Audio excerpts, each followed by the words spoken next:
Hey guys, what's up? Did you like my magic entrance back there? I mean, it's pretty cool if you ask me. Actually, I gotta be honest, I gotta come clean. That wasn't magic. That was a clever use of editing tactics to deceive you into believing that that was magic. Sadly, I don't actually know how to do magic yet. I've decided that I'm going to become a magician, and I think I can probably do it in, I don't know, week? How am I going to learn so fast? How am I going to become a magician in that short amount of time? Well, I'm going to learn from the best. I'm going to learn from the longest running headliners in Las Vegas history, Penn and Teller. Penn and Teller are magicians who have performed as a pair since the 70s. Yes, I just read their Wikipedia page because I don't know who they are. Okay, that's not entirely true. I've heard of their names and I can recognize them as magicians, but that's all I got. And that's not meant to be a knock on them. I mean, they're incredibly successful. I'm just not really an active follower of the magic community. I asked around and for the most part, people my age didn't really recognize them. But when I asked my dad, he was like, oh, Penn and Teller, yeah, they have a show in Vegas. They perform at the Rio and they also have a TV show. I guess I'm just not part of the demographic that they would be famous with. And now what you're probably wondering is, Carter, how did you get Penn and Teller to teach you magic? Well, all it cost was the low price of $180. $180. If you've watched enough YouTube, then you've definitely come across a video with a Masterclass sponsorship. Masterclass is an expensive subscription that gives you access to masterclasses taught by famous professionals in whatever their field is. Think like Gordon Ramsay teaching cooking, or Hans Zimmer teaching film scoring, or Penn and Teller teaching magic. I want to make it clear, I am not endorsing this product. I am merely using it to become a magician. That's all. The price is way too high to say anything positive about it. It's marketed as a $10 to $15 subscription, but as soon as I get in there and as soon as I'm ready to pay, it's like, oh, you can only pay annually. So suddenly I gotta drop $180 to learn how to be a magician. Luckily, there is a 30-day money-back guarantee if you are unsatisfied with a product, and well, I've decided that I'm not going to be satisfied. The first thing I need to do before starting is outline my goals for the class. Just took this off the wall. Oh, did I break it? No, we're good. Goal number 1. Okay, what counts as becoming a magician? Goal number 1. I need to learn the technique. How do I spell technique? What do I do with my hands? I need to know that. Step 2, or goal 2. I need to learn the illusions of magic. You know, like, I gotta get some illusions going. You guys know what I mean when I say this? Like, I gotta learn the illusions of magic, because what is magic if not a carefully laid out set of illusions? Objective 3. I need to learn the secrets of magic. I gotta learn the secrets. Can you read that? Why does this 3 look like that? The secrets. I gotta learn what they've been hiding. I gotta know. My 3 objectives are to learn the technique, the illusions, and the secrets of magic. And once I've learned all 3, I will be a magician. All right, I think it's time I check out their first lesson. Maybe I'll get to learn about illusions. Go ahead and check off objective 2. An illusion is putting a mirror here and it looks like that is there. That's all. 45-degree angle mirror looks like you're seeing the back, but you're actually seeing the sides. That's an illusion. Illusions are dirt dumb. Illusions are stupid.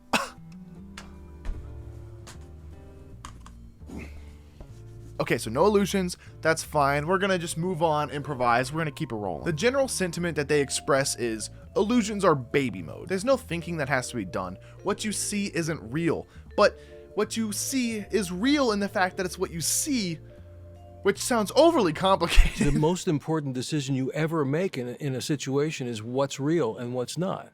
If you make that decision and it's wrong, you can be hit by a bus or get the wrong surgeon. It's clear that they take magic incredibly seriously. I mean, this is what they do. But comparing magic to being hit by a bus seems a little extreme. Also, were they not just talking about how illusions are dumb because all they do is shift how you see reality? But now all of a sudden, how you see reality is so important to magic. I think there was some illusionist who wronged Penn and Teller in some way, and now they just have to, in any way they can, slight illusions whenever they get the chance.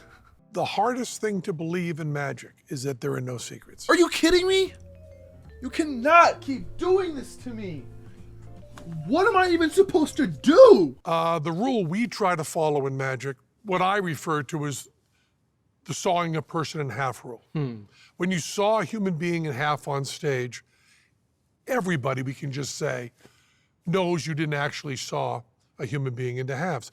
And they leave knowing that they've seen a trick. 911, how may I direct your call? They cut someone in half. They cut someone in half. You know, there's a lot to learn here. They have nearly 3 hours of video teaching magic. There's a few videos where they kind of sit around a table and teach people who are inexperienced at magic how to do certain tricks, and I anticipate these being the videos I use. The other videos just seem way too complicated. Hit the first ball, place it in our hand, vanish it, it appears underneath the cup. All around the world. To the second ball, put in our hand, vanish it, it appears underneath the cup. Like, how am I supposed to do that? My week started with dropping $180 on Masterclass, which, don't worry guys, don't worry, I'll get it back. To start my magic journey, I had to learn the French drop. The French drop is an important technique when it comes to sleight of hand, so I knew I had to get it right. And to get it right, I decided to spend an alarming amount of time standing in front of the mirror, practicing the trick in front of myself. The schedule I wanted to follow throughout the week was, some days I'll learn a trick, some days I'll practice the tricks I know. And because I didn't want to immediately spend another day practicing the French drop, I spent day 2 learning a new trick. The trick that I learned on day 2 was the cups and balls trick, which is this one. To the second ball, put in our hand, vanish it, it appears underneath the cup. Luckily, there is a slowed down version because there is no way that I could keep up with this fast-paced tutorial. These table lessons were actually really helpful for new tricks because they would make mistakes I was making and then Penn or Teller would correct the mistake. While I was practicing the French drop, I could just stand there alone in the mirror and go back and forth and do the whole thing. But when I'm practicing the cup trick, I can't do that. I had to have somebody watching me to say, hey, you messed that up. I totally saw the ball. If I was doing the trick in a way that made it obvious how it was done, I had to have someone tell me. You never saw it. You never knew what I was doing. I never saw it, yeah. What do you mean? Why do You could see it on the video. Every single time? No, not every single time. All right! Day 3 was my first practice day. I didn't learn any new tricks. All I did was practice. It's practice day. What else would you do? This feels like a good time to mention the lesson on misdirection. Somewhere in the middle of their class, they have a video talking about misdirection, and in the video, they have a performance that they've done. I'm gonna go ahead and show you a part of this video to see if you can identify how it was done. So as soon as I cover this up, you know it's the vanishing chicken, right? At no time will you allow your attention.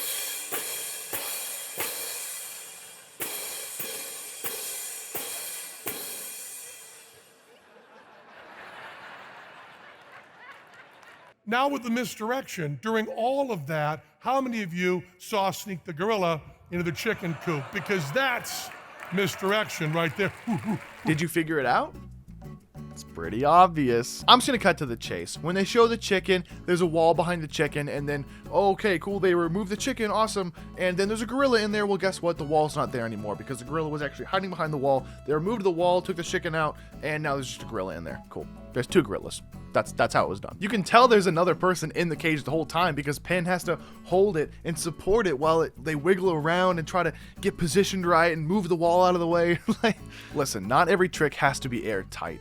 I have never done a trick that is airtight. But I mean, they did this trick on the Tonight Show. Because that's misdirection. Oh my right there. On day 4, I learned a new trick. The one I learned was passing a coin through a table. Yep, the more tricks I learned, the more I realized that they're all just a French drop. It makes sense that would be the first technique I learned because it is used in every single thing we do. I just said we, like we as in us, as in magicians. What am I talking about? Now I felt like for the rest of the week, what I needed to do was practice the tricks I knew because I thought it would be better to know a few tricks really well rather than a bunch of tricks and not really stick any of them. Also, day 5 was the Super Bowl and the Chiefs won, so pretty cool. I like to think that I had some level of magical influence on the game. I don't know. All right, without further ado, it is time for day 7, where I have prepared a magic show for you guys. You right there. The show's really great. I mean, it's really something to focus on, but don't focus too hard or you'll know how I did it. Awesome. Let's get the show. And now, for the greatest magician this side of the Mississippi, Carter Noble! Howdy. I don't know what the voice is for. I'm a magician, not a cowboy. I'm a villain, not a monster. Okay, I'm doing a magic show for you guys to hopefully convince you that I'm a true and real magician. This hat is way too small. This hat was $10, but I'm not gonna use it. So for my first trick, I have this empty cup here. There's nothing to it, it is just an empty cup. I also have this little foil ball, which like, the cup is nothing special to it. It's just a foil ball. And my magic wand, which everything about this is special. It cost me $10 whole, and can you believe this thing cost $10? With this ball, I'm just going to place it in my hand and grab my wand. Whoa. I have disappeared it. And I have placed the ball under the cup here. Okay, so if we just do the same thing we did, let's go ahead and get this over with. Would you look at that? I got rid of it, and it's under the cup, which is really cool.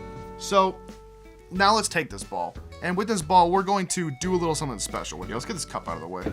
We don't need that cup anymore. This one's cooler. I like this one. So, okay, the same thing we were doing. We're just gonna place it in my left hand and disappear it, except this time I'm going to reappear it in my left hand. So if I just, the ball is back in my left hand. Yeah, so that's ball magic. Moving on, let's do some coin magic. I got 2 quarters here. This is for real legit magic, like the stuff Gandalf does. This is what he would do if he were at a table that has a blanket on it. This is what he would do.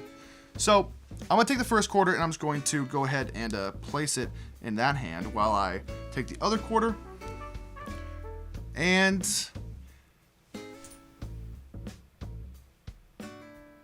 first try. It's not even in my hand. Would you look at that?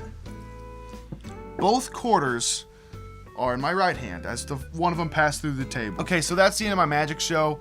Now, guys, it didn't go so well. I messed up a lot. So I'm gonna take the first quarter and I'm going to play. I've been recording for 21 minutes and there's probably about a minute.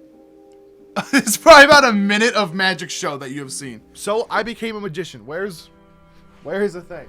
I'm a magician now, and I can do stuff like this. I can just, okay, that looked bad. Did that look bad? Do you know what's in this hand? It's not in that hand, it's in this hand. Anyway, it's that time of the video where I direct your attention to this video, where I try to become a world record speedrunner. Also, you guys want to see me do some real magic.